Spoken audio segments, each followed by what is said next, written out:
আমার নানা ছোটবেলা থেকে আমার মাদ্রাসার মধ্যে পড়ানোর জন্য আমার মারে জাগাইতো। আমার নানা মাঝে মাঝে আমার মাদ্রাসায় পড়ানোর জন্য অনেক চেষ্টা করাইতো। ওই নানার বরকত ছিল। ইন্তেকাল করেছে, আল্লাহর কাছে দোয়া করছি, কাবা ঘরে গিলাপ ধরে দোয়া করছি, আল্লাহ আমার নানা ভালো মানুষ ছিল, একজন নেককার মানুষ ছিল, তুমি ওনাকে মাফ করে দাও। মারা যাওয়ার 1 বছর আগে হজ করছে, আমার কাছে কইছে আমার জীবনে আর কোনো আশা নাই, আমার হজটা একটু করাইয়া দিই।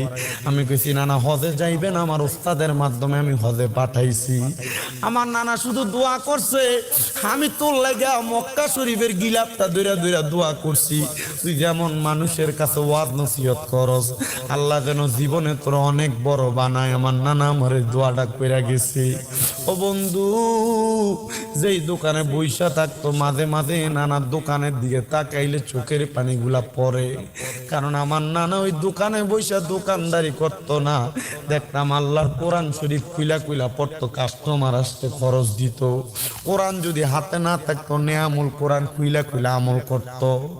আমার নানারে দেখতাম অজু যদি ভাঙ্গা যাইতো, উনি অজু করার জন্য আস্তা দোকান ফালাইয়া দিয়ে চলে যাইতো। জিজ্ঞাসা করলাম দোকানের কি পাহারা দিতেন না?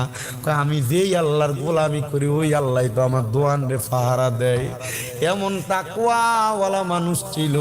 আমি দোয়া করি আপনারা যারা এখানে মাহফিলে বসছেন, হয় আপনার সন্তানকে, হয় আপনার নাতিকে, হয় আপনার ভাইকে আপনি মাদ্রাসার মধ্যে পড়াইবেন, মনে রাখবেন এই মাদ্রাসায় পড়াইলে দোয়ার কারণে আল্লাহ আপনার মা বাপরে মাফ করবো, আপনারে মাফ করব। ওই ছেলে বলে আমি আমার মা জানাজার নামাজটা পড়াইলাম, নিজ হাতে আমি আমার মারে কবরে শুয়াইছি। আমার মারে আমি নিজ হাতে কবরে শুয়াইয়া আমি যখন কবর থেকে উঠলাম, মিনহা খলাকনাকুম ওয়া ফিহা নুঈদুকুম ওয়া মিনহা নুখরিজুকুম তারাতান উখরা বলে মাটিগুলা দিছি। মাটিগুলা কবরে দিয়া আমি যখন চলে আসছি ওই হুজুরের কাছে বললাম, হুজুর 7 বছর আমারে পালছেন, আমার আব্বা আমার ছোটবেলায় মারা গেছে, আমার মা আমারে মানুষ করছে, আমি নেশা করছি, আমার মা আমার প্রতি বিরক্ত ছিল।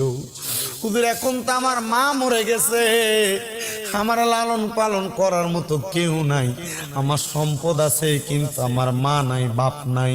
হুজুর আপনার কাছে আমারে রেখে দেন, আমি আপনার কাছে থাইকে আমার বাকি জীবনটা কাটাইতে চাই। হুজুর বলে বাবা আয়, আমি তোরা আমার কাছে রাখবো, আমার কাছে থাকবি। ছেলে বলে অনেক দিন পর্যন্ত যাওয়ার পর আমি হুজুরের কাছে জিগাইলাম, হুজুর আপনি তো অনেকভাবে চক্ষু বন্ধ করলে অনেক কিছু দেখেন, আমার মা বাপ যে কবরে, আল্লাহ আমার মা বাপের কবরে কেমনে রাখছে একটু বলবেননি? কারণ কবরের মধ্যে 2 অবস্থা। আল্লাহ কয় বান্দা লা ইস্তাউই আসহাবুন নারি ওয়া আসহাবুল জান্নাহ, জান্নাতি এবং দুজকিরা একরকম নয়। আসহাবুল জান্নাতি হুমুল ফাইজুন, যারা জান্নাতি তারা হইল সফল কাম। হুজুর আমার মা বাপ কি জান্নাতি নি? একবার আপনি আমারে বলবেননি? হুজুর কয় পাগলা কি বিপদে ফালাইলি, আমি কেমনে দেখমু? তোর মা বাপরে তুই দেখতে পারবি। মনে রাখবেন মাঝে মাঝে মা মারা যাওয়ার পরে, বাপ মারা যাওয়ার পরে আপনারা স্বপ্ন দেখেন, মা বাপাইয়া কয় পুত্রে বড় ক্ষুধা, আমার একটু খানা দে। মা বাপ কয় কবরে বড় বিপদে আছি। এটা এমনে দেখায় না, দাদা দাদিরে নানা নানিরে স্বপ্ন দেখলে বুঝবেন এরা কবরে বড় বিপদে আছে। এরা লেগা মন বইরা দোয়া করবেন, কবর জিয়ারত করবেন, দোয়া করবেন। আপনারা পারলে নিজেরা দোয়া পড়াইবেন, দেখবেন আল্লাহ তাআলা আপনার দোয়ার বরকতে কবরবাসীরে মাফ করব। কারণ নবীজি কয় একটা মাছ সমুদ্রের ভিতরে কোনো মানুষকে যদি ছেড়ে দেওয়া হয়, হঠাৎ ওই ব্যক্তি মরে যাচ্ছে এমন অবস্থা, তার উদ্ধার করার জন্য একটা নৌকা গেলে সে যেমন খুশি হয়ে যায়, কবরবাসীর জন্য কেউ একটু দোয়া করলে তারা তার চাইতে বেশি খুশি হয়ে যায়।